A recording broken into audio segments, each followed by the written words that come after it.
Bonjour à toutes et à tous, bonne année, j'espère que vous allez bien. Bienvenue sur ma chaîne. Aujourd'hui, nous allons prendre ensemble ce sac à dos en vinyle et en tissu. Il est doté à l'intérieur d'un petit pochon qui vous permet de cacher vos essentiels, de cacher ce que vous ne voulez pas laisser à la vue de tout le monde. Allez, j'espère que ce tuto vous plaira et je vous dis bonne couture. Les éléments dont nous aurons besoin pour la réalisation de ce sac sont, pour les fournitures, simplement un cordon. Pour les pièces qui vont composer le sac, il faudra 2 petits morceaux dont du vinyle pour les réaliser les passants, 2 bandes pour le haut du sac extérieur, une bande de vinyle pour le bas du sac à dos et une bande dans le tissu de son choix pour le sac intérieur, le petit pochon. On va commencer par la réalisation du pochon, de la sac intérieur. Et après avoir préalablement surfilé ou surjeté tout le contour de la pièce, on va la laisser plier en deux comme quand on l'a coupée. Ensuite, on va tracer un repère sur les deux côtés en partant du haut. Donc en partant du haut, on va tracer un repère à 8 cm.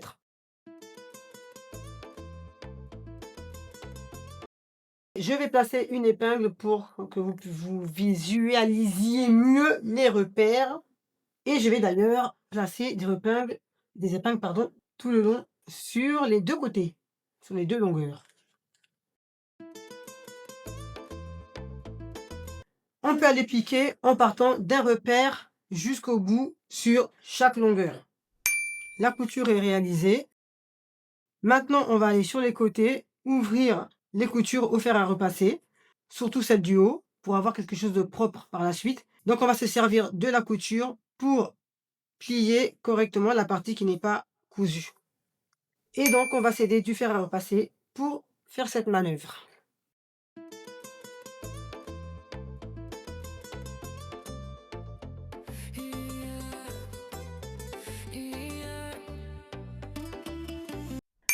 Maintenant, on va les piquer à quelques millimètres du bord en faisant une couture en partant du haut. On va piquer près de la couture, du bord de la couture et on va remonter jusqu'en haut. Et on fait ça des deux côtés. La couture de maintien des côtés est faite. Maintenant, on va aller faire un repli de 1 cm sur chaque face en haut. Et une fois qu'on aura fait ce repli, on va rabattre le haut contre la couture qu'on avait faite, donc contre le début de la couture des côtés ici. On va faire ça tout de suite. Donc, et moi, pour faire le repli, je vais tracer une ligne de 1 cm pour m'aider.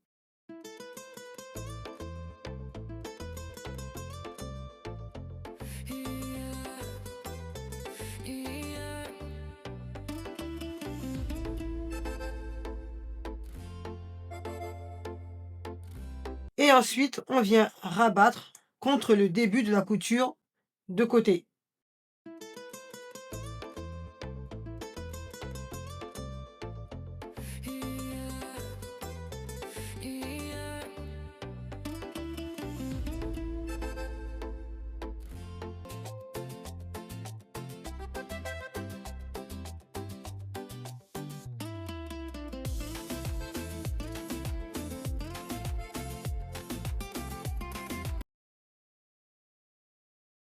On a fini d'épingler. Maintenant, moi, je vais quand même aller passer un coup de fer à repasser avant d'aller piquer. Et ensuite, il faut aller piquer très près du bord. Donc, on fait vraiment une piqûre nervure. Et ensuite, on fait une autre piqûre à 1 cm du bord ou très près du bord, comme on veut. Là, on va réaliser la coulisse qui va nous permettre de fermer le pochon. Ça y est, c'est fait. Donc, j'ai réalisé une première couture près du bord et une seconde couture à 1 cm du pli en haut pour réaliser une coulisse de environ 2 cm. J'ai coupé 2 morceaux de cordon de 70 mètres chacun. 70 mètres chacun. 70 cm chacun. 70 mètres, ça fait beaucoup. Hein. Et je vais les insérer. Donc le premier, je vais l'insérer par l'une des coulisses. Je vais faire le tour. Et le deuxième cordon, je vais l'insérer par l'autre entrée ici. Et je vais faire le tour pour le faire ressortir de l'autre côté. Et pour ça, je vais utiliser un passe-lacet.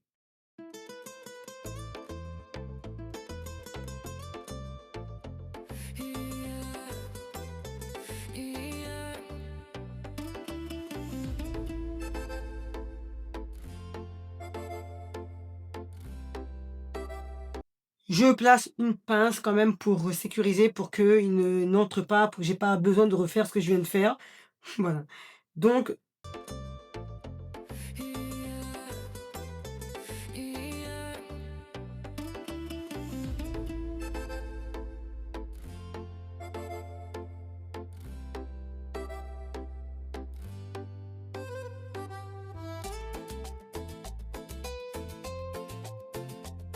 nos cordons sont posés. Maintenant, on va faire un nœud de chaque côté. On va attacher les 2 embouts, les 2 extrémités.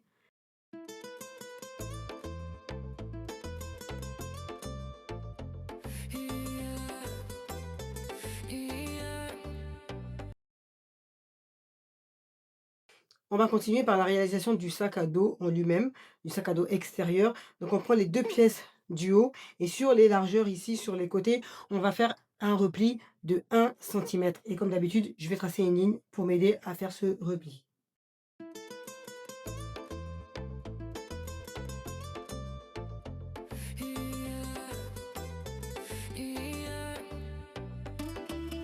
Le repli est réalisé de chaque côté de la pièce du haut. Maintenant, on prend la pièce en vinyle et on va assembler les bandes sur les largeurs de cette pièce. Et avant tout, on va marquer le milieu de la longueur qui va être assemblée en premier. Donc je fais un cran pour marquer ce milieu. Je fais la même chose sur l'autre pièce.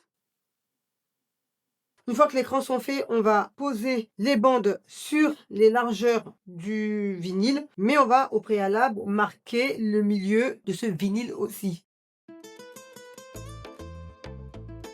Et maintenant, on va aligner les milieux de chaque pièce. On fait la même chose de l'autre côté.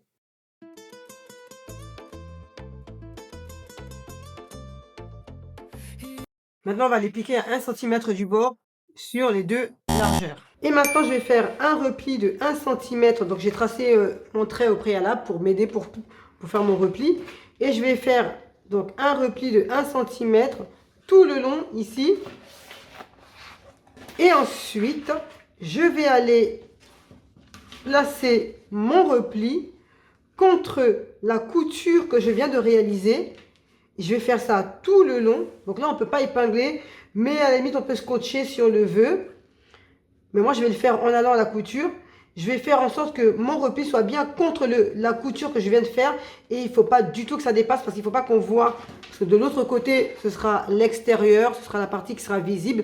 Donc, il ne faut pas que cette partie-là, il ne faut pas que notre repli, pardon, il ne faut pas que notre repli dépasse de l'autre côté. Donc, on va bien le placer. C'est la 3e fois que je le dis, mais je répète pour qu'on comprenne bien. Il faut qu'on le place bien tout le long contre la couture et on va piquer très près du bord. Et on fait ça, bien sûr, des 2 côtés.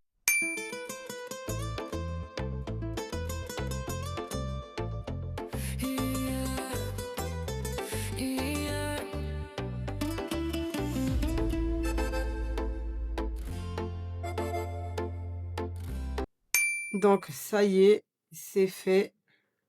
Maintenant, je vais poser les 2 éléments que j'ai coupés pour les passants. Je vais donc réaliser mes passants et je vais placer les 2 éléments, on va dire envers contre envers. Et on va les plier, on va les placer correctement, bien bord à bord en haut. Je vais mesurer en partant du pli. On va essayer de faire un pli. Il y a beaucoup d'épaisseur. Mais on va faire un repère. On va tracer un repère à 7 centimètres de ce pli. On plie chaque morceau en 2 et on va le placer au niveau du repère, en dessous du repère.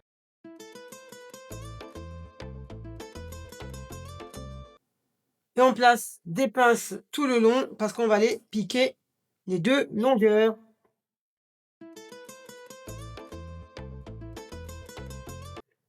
Maintenant, on va piquer donc à 1 centimètre sur les 2 longueurs. Maintenant, on peut retourner sur l'endroit, donc délicatement, parce que c'est du vinyle et il ne faut pas que ça froisse.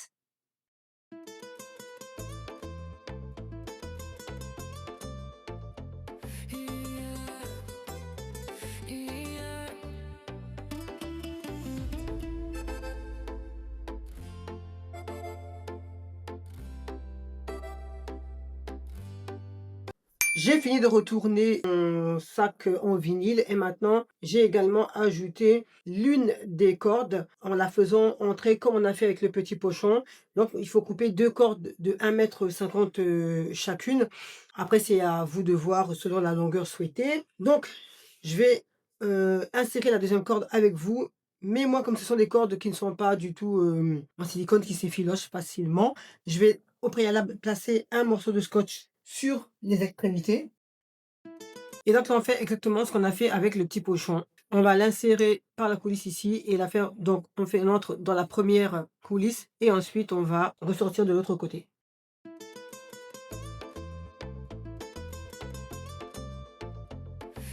Ça y est, on est arrivé de l'autre côté et maintenant on va l'insérer dans le passant.